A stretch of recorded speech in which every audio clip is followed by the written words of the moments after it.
it was my job, since I was the youngest, having moved into the house when I was 7 and 8 years old, to take my great-grandfather to the synagogue on Saturday mornings.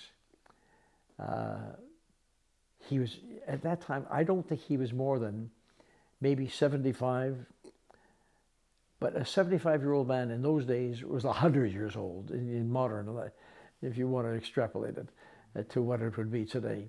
And he barely shuffled along, and I would take him and we'd walk him to the synagogue, which was, I would say, roughly about 1.5 miles away from their home. At least about 1.5 miles away. And then I'd deposit him at the synagogue where he'd pray. And then I'd run to the other synagogue where my grandfather was and pray with him, because he was more of the modern Shul. Then I'd go back afterwards and pick up the old man, and we slowly walk. This is a Saturday morning, we're slowly walking by.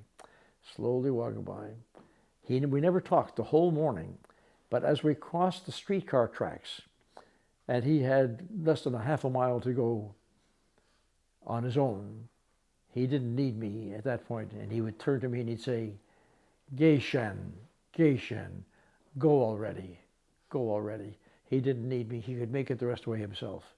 I'd run home to my grandfather's house and have lunch with my uncles, and then we'd run to the movies, Saturday afternoon movies, and as we were running to the Saturday afternoon movies, the old man was still walking slowly home.